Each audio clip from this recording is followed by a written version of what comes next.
ಅದು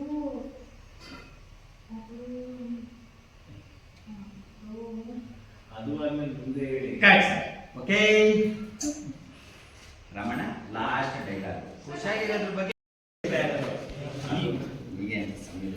ಸಮಯದಲ್ಲಿ ಓವರಾಗಿ ಖುಷಿ ಅಲ್ವಾ ಜೂನಿಯರ್ ಅಂತ ಕೈ ಹಿಡ್ತಾರೆ ಎದ್ದಿರಾ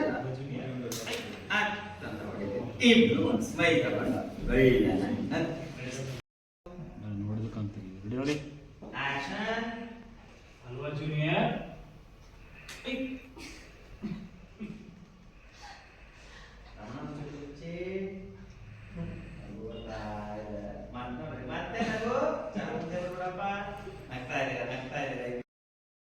ಮೀರಿ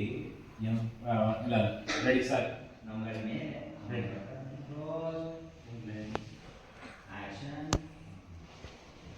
ಅವಾಗ ನನಗೆ ಅನಿಸ್ತು ಸರ್ ಆದರೂ ಇದನ್ನೆಲ್ಲ ಮೀರಿ ನಮ್ಗಳೆಲ್ಲರ ಮೇಲೆ ಅವನಪ್ಪ ಇದ್ದಾನಲ್ಲ ಅವನ ದಯೆ ಒಂದಿದ್ರೆ ಸಾಕು ಎಲ್ಲ ಬದಲಾಗುತ್ತೆ ಎಲ್ಲ ಒಳ್ಳೇದು ಆಗುತ್ತೆ